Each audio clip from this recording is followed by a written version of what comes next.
wa ala alihi washabihi amma ba'du. Puji syukur marilah kita panjatkan kehadirat Allah Subhanahu wa taala karena atas berkat dan rahmat-Nya kita dapat berkumpul pada acara hari ini, yaitu pada acara diseminasi aksi nyata model 1.4 tentang budaya positif. Sebelumnya, saya ucapkan terima kasih kepada Bapak dan Ibu guru semuanya yang telah hadir pada acara hari ini, yang insya Allah pada hari ini akan mendapatkan ilmu yang sangat bermanfaat untuk diri kita maupun untuk langkah kita selanjutnya. Baik, Bapak Ibu semuanya, perkenalkan nama saya Siva Unisha. Insya Allah pada hari ini saya di sini sebagai MC sekaligus moderator pada acara hari ini. Sebelumnya, marilah kita awali kegiatan hari ini dengan bacaan basmalah bersama-sama. Bismillahirrahmanirrahim. Bapak Ibu yang kami hormati, selanjutnya yaitu sambutan dari Ketua KKG Guru 1 yaitu Ibu Elin Herlina SPM. Pada beliau kami persilakan. Baik, terima kasih kepada moderator yang telah memberikan kesempatan saya untuk memberikan sambutan dalam acara kegiatan diseminasi aksi nyata model 1.4 budaya positif. Perkenalkan juga, saya selain sebagai ketua KKG juga sebagai calon guru penggerak angkatan 7. Pada kesempatan ini akan menyampaikan mengenai aksi nyata modul 1.4 budaya positif. Tapi sebelumnya saya ucapkan terima kasih kepada rekan sejawat yang telah menyempatkan waktunya untuk menghadiri dalam acara kegiatan kita hari ini. Semoga kegiatan kita hari ini berjalan dengan lancar. Kemudian Bapak Ibu guru semua mendapatkan ilmu apa yang nanti akan disampaikan oleh saya sendiri sebagai calon guru penggerak. Oleh karena itu, mohon partisipasi Bapak Ibu guru untuk aktif serta seluruhnya untuk mengikuti kegiatan dari awal sampai akhir dengan baik.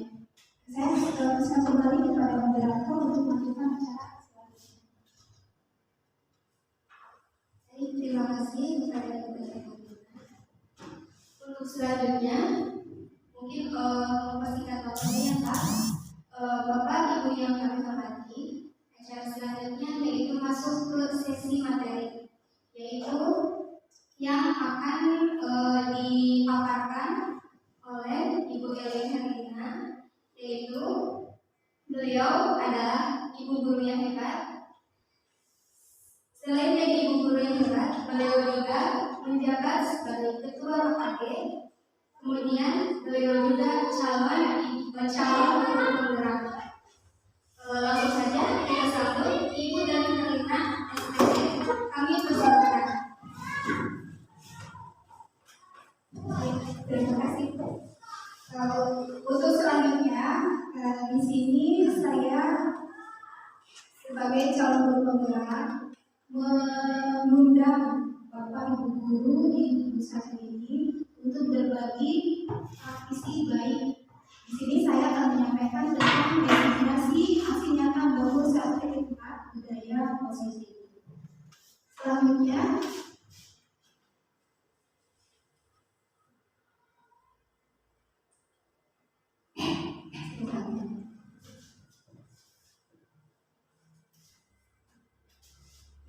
sebelum kita memulai kegiatan kita hari ini,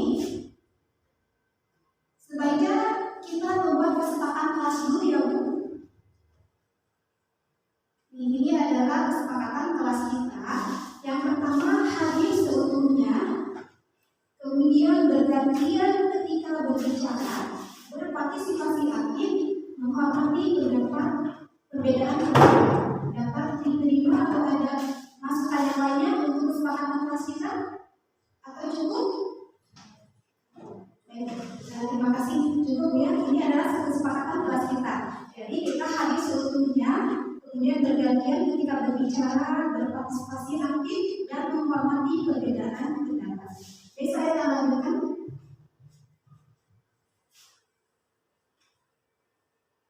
Nah, hari ini kita akan membahas tentang modul budaya positif itu ada 7.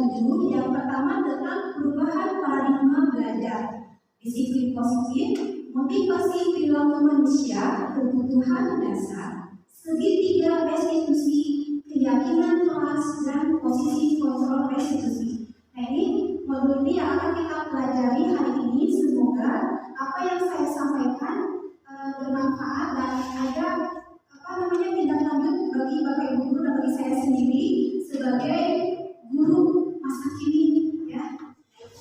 Selanjutnya,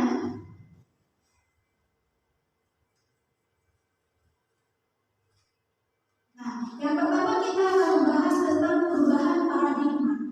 Ibu, Bapak guru pernah mendengar tidak paradigma itu apa? Perubahan seseorang atau cara pandang seseorang dalam berpikir berdasarkan lingkungannya yang yang oleh afektifnya, kognitifnya, dan psikomotornya. Jadi ada perubahan cara pandang seseorang, ya. Nah, selanjutnya, sebelum kita membahas tentang perubahan pemantik, saya akan ada pertanyaan pemantik. Nih, coba perhatikan. Apakah Bapak Ibu setuju tidak dengan pernyataan berikut? Apakah setuju atau tidak? 1. Hukuman dapat mendisiplinkan murid. Betul tidak? Setuju tidak, Bapak Ibu? Setuju? Kurang setuju. Baik. Untuk yang menjawab kurang setuju, alasannya kenapa? Alasannya Karena ini terbatas. apa? Ya. Nanti yang setuju boleh berikan alasannya. Di sini saya tidak mencari salah yang benar, tapi pendapat Bapak Ibu guru setuju tidak setuju. Kalau setuju alasannya apa? Kalau setuju tidak setuju alasannya apa? Bukan berarti kita mencari benar salah dia terkira pendapat kita. Silakan Bapak.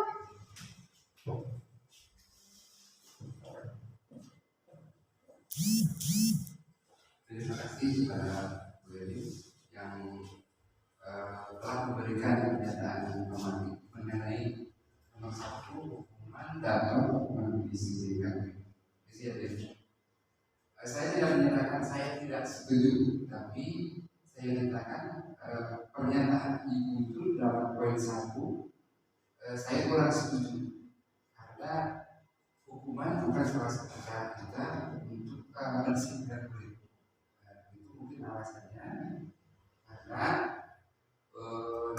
jenis hukuman itu terkadang kita sekarang menjadi dilematis seperti kita ya dulu karena dikatakan dilematis karena pemerintah telah mencanangkan bahwa hukuman itu sekarang bukan cara yang efektif bagi untuk kita mendisiplinkan. Seperti itu mungkin alasannya. Mungkin Ibu bisa menjelaskan lebih rinci mengenai hal di sini. Jadi ada hukuman dalam mendisiplinkan. Baik, terima kasih Bapak atas pendapatannya. Bagi yang menjawab setuju, silakan memberikan alasannya kenapa setuju. Ada mungkin ke depan atau musik? Ya, silakan musik.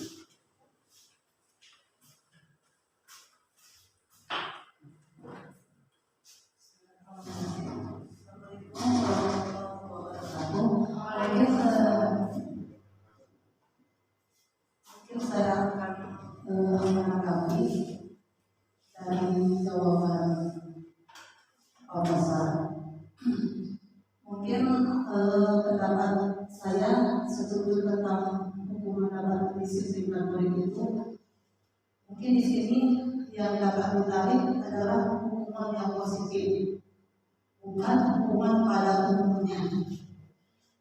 Hukuman positif untuk peserta ini dalam bentuk yang positif itu mungkin tidak tidak menjes ataupun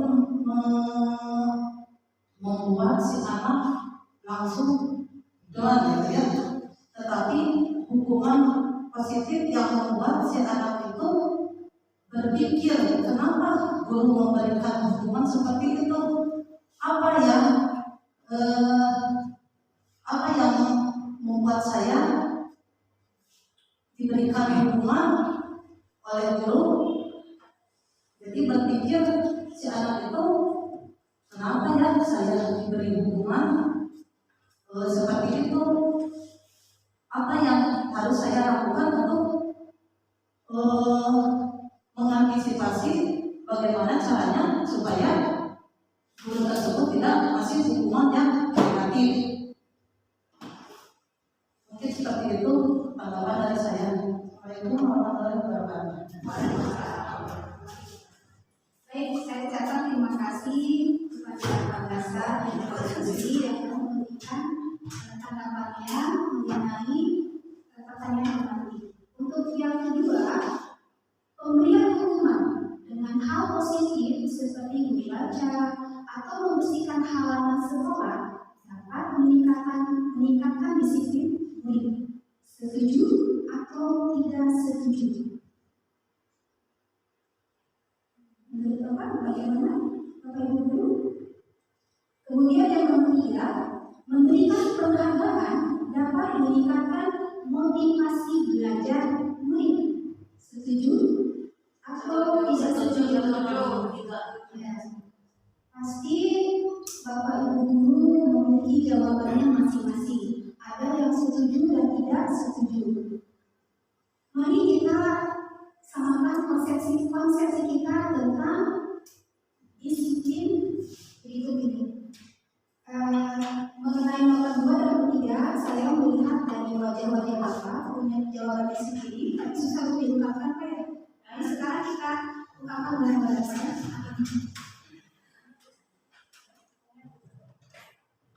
Selanjutnya,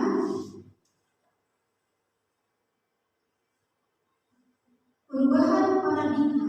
Nah, sekarang kita akan bermain mengepakkan, mengangkat, mencoba-coba buka kepala tangan. Di sini kita akan bermain Anda adalah A dan teman Anda adalah B. Berarti yang sebelah kanan Anda dan yang sebelah teman Anda B. Tugas A adalah mengepakkan salah satu tangan Anda. Nah, tugas Anda ya, Anda mengepakkan tangan salah satu tangan Anda. Bayangkan, coba yang merasa Anda di kepakkan tangannya Pak Basar. Yang sebelah dia sebagai teman, yang sebelah Anda itu B, yang B yang merasa Anda, ya, yang merasa tugas Anda mengepakkan salah satu tangan Anda. Bayangkan bahwa Anda menyimpan sesuatu yang sangat berharga di dalam kepala tangan Anda. Anda sudah membayangkan sesuatu apa yang berharga dalam kepala Anda? Misalkan Anda membayangkan yang berharga itu keluarga atau cinta. Ya, kemudian sesuatu yang sangat berharga di dalam kepala tangan Anda perlu menjaga benda tersebut sekuat tenaga. Sekuat tenaga Anda karena begitu pentingnya dalam kehidupan Anda. Sudah? Ya, tugas Anda. Tugas B yang sebelah kanan, tugas B adalah mencoba dengan segala cara untuk membuka kepala tangan Anda. Tangan A, ya. B, boleh membunuh, merayu, mengancam, mengintimidasi, memarahi, menggoda, mengkritik, menyuap Anda agar Anda dapat membuka kepala tangan Anda. Siap Bu, kita praktekkan ya. Sekarang tugas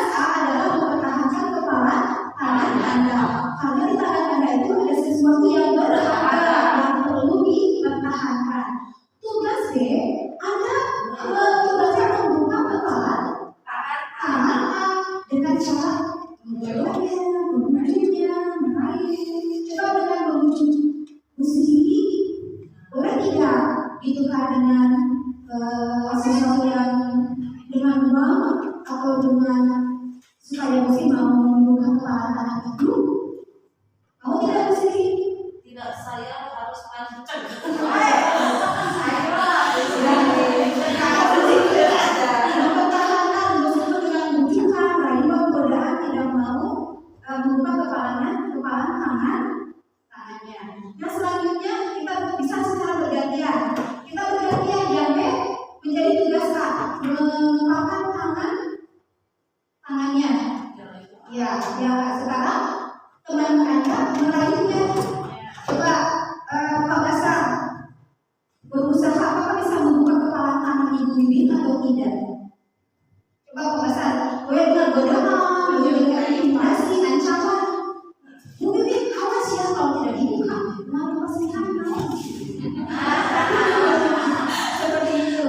Nah, itu adalah salah satu contoh perubahan paradigma. Tadi kita sedang memperagakan yang A mempertahankan kepala tangannya karena itu sesuatu yang berharga. Yang B berusaha untuk terus membujuk, merayu dan lain sebagainya supaya A membuka kepala tangannya. Nah, kemungkinan besar itu ada yang mempertahankannya, ada juga yang membukanya. Kenapa? Karena berdasarkan kebutuhan.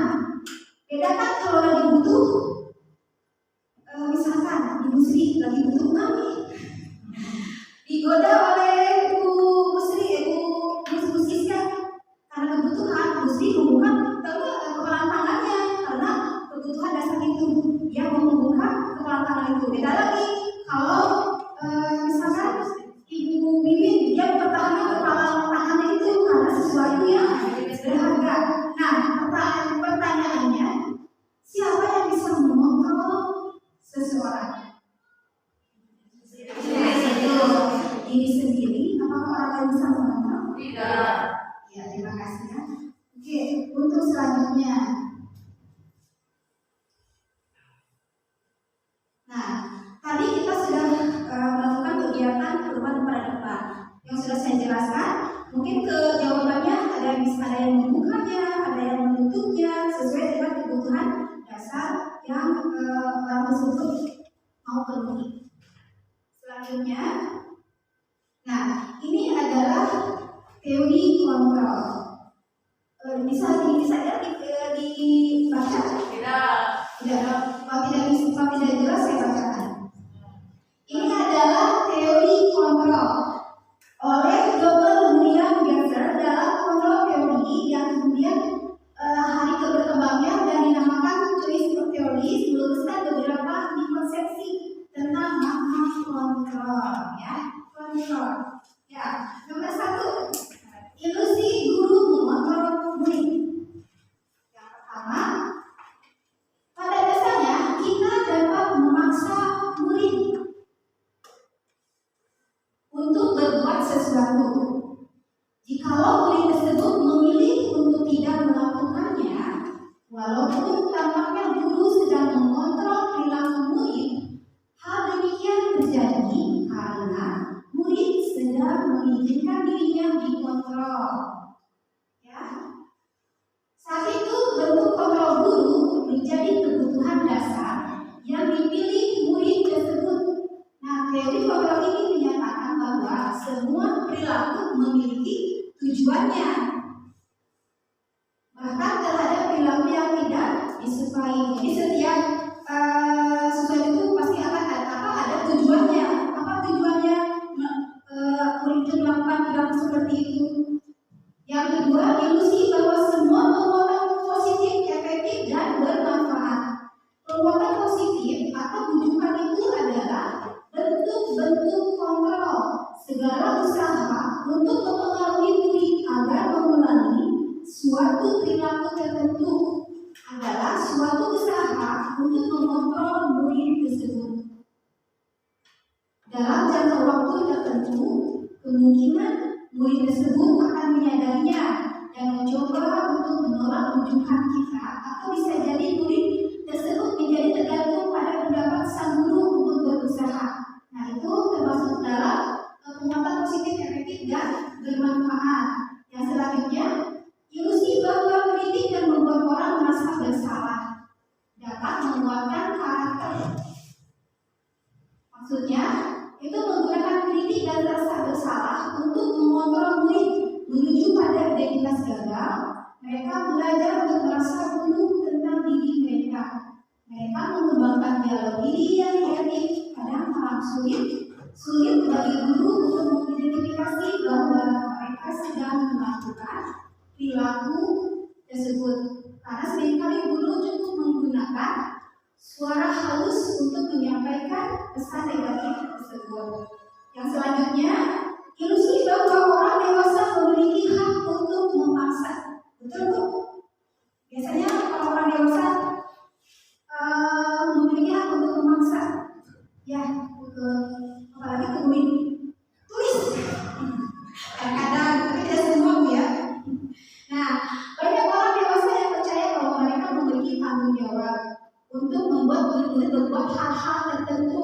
Apapun yang dilakukan dapat diterima selama ada sebuah kemajuan. Nah, berdasarkan sebuah pengukuran kinerja.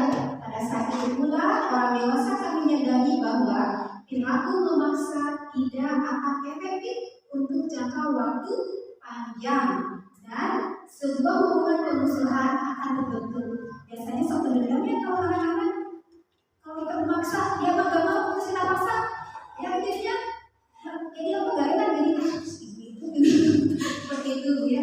Oke, selanjutnya, nah ini bagaimana seseorang bisa berubah dari paradigma stimulus respon kepada pendekatan teori kontrol. Stimulus berarti rangsangan, respon reaksi. Nah, menurut Stephen R. Covey mengatakan bahwa bila kita ingin membuat kemajuan perlahan sedikit-sedikit, ubah sikap atau perilaku Anda. Iya, mulai dari sini dulu ya. Namun, bila kita ingin memperbaiki cara-cara utama kita, maka kita perlu mengubah kerangka acuan kita. Ubahlah bagaimana Anda melihat dunia, bagaimana Anda berpikir tentang manusia. Ubahlah paradigma Anda, skema pemahaman dan penjelasan aspek-aspek tertentu tentang realitas. Jadi kalau kita ingin berubah dari paradigma stimulus respon kepada pendekatan teori kontrol, ya kita harus berubah dari sini dulu ya, untuk berubah hal tersebut supaya dapat mendekati terhadap pendekatan teori kontrol yang tadi saya jelaskan. Nah, untuk selanjutnya, nah ini poin-poin yang ada di stimulus respon. Ada yaitu realitas, adanya kebutuhan kita sama, semua orang melihat hal yang sama. Kita mencoba mengubah orang agar berpandangan sama dengan kita. Perilaku buruk dilihat sebagai suatu kesalahan. Orang lain bisa mengontrol saya bisa mengontrol orang lain. Pemaksaan ada pada saat bukan gagal. Saya berpikir menang kalah. Nah, sedangkan teori kontrol itu realitas atau kebutuhan kita berbeda. Setiap orang memiliki gambaran berbeda, betul ya? Tidak semua sama. Kemungkinan besar Pak Besa dengan Bu Sisa berbeda. Cara pandangnya, cara berpikirnya dan lain sebagainya. Selanjutnya, kita berusaha untuk memahami pandangan orang lain tentang dunia. Semua perilaku memiliki tujuan. Pasti ada tujuannya kenapa kita melakukan hal tersebut. Terus hanya Anda yang bisa mengontrol diri Anda. Anda bisa mengontrol orang lain. Kolaborasi dan konsensus menciptakan pilihan-pilihan baru, model berpikir menang. Dapat dipahami Bapak Ibu Guru?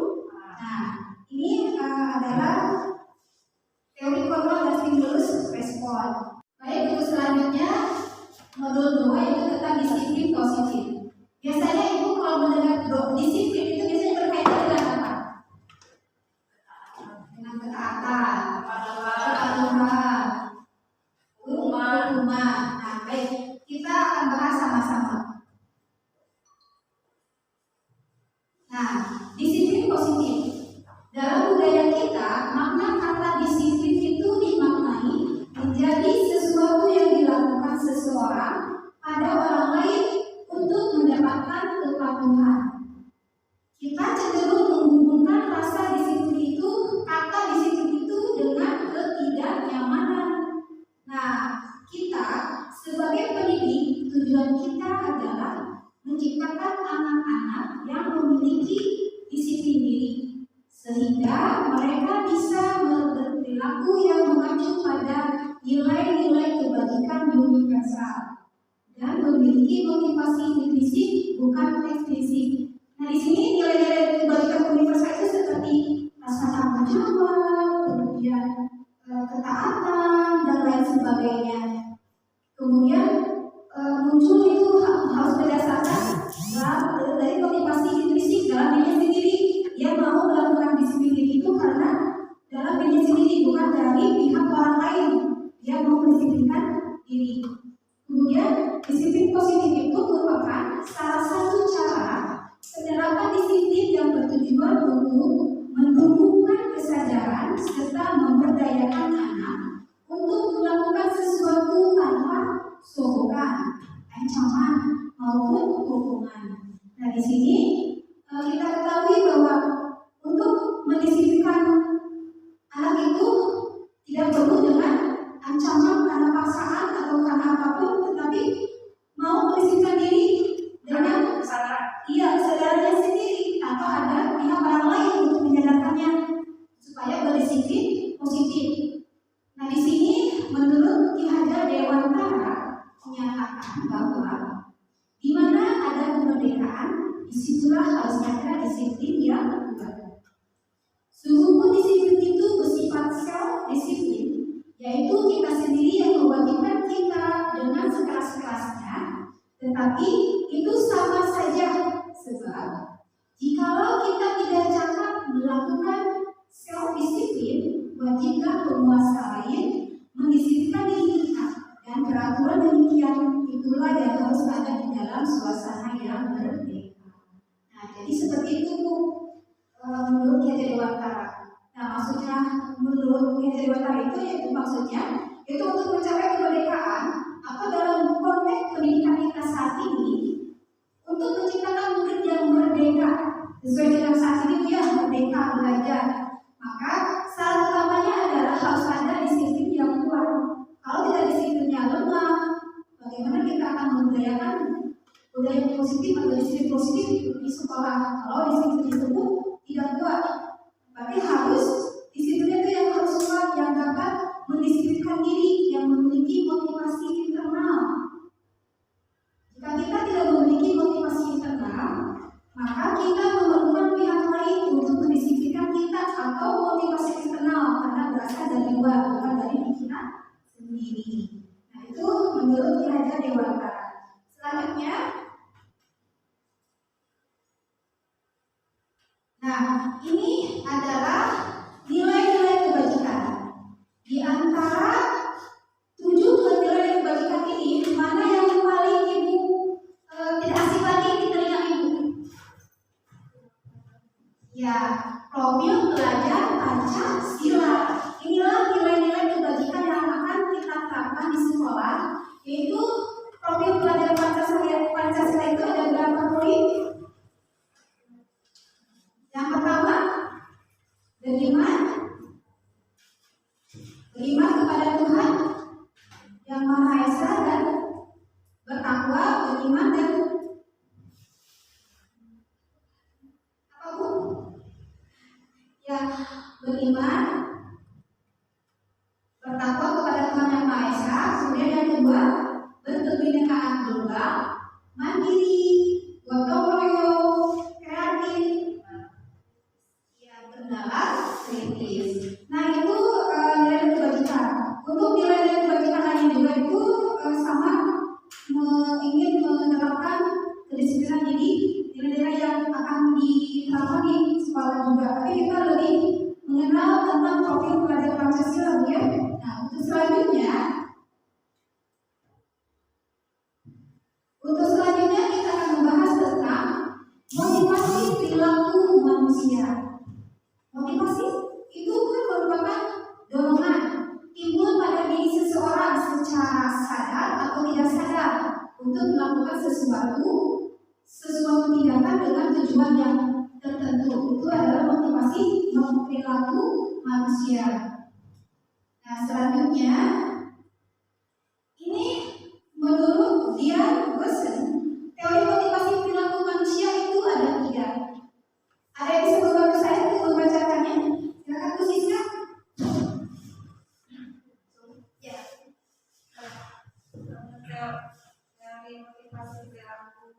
manusia. 1.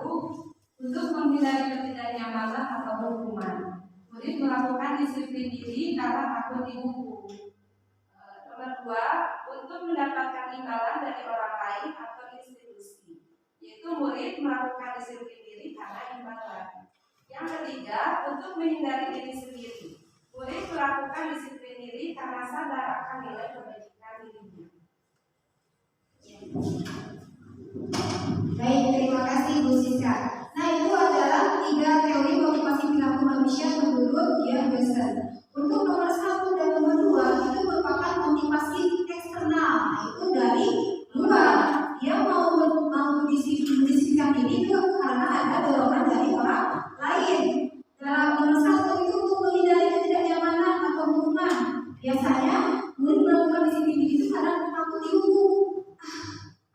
Misalkan gini, ketika di kelas karena dia takut dihukum, biasanya kalau di kelas lari-lari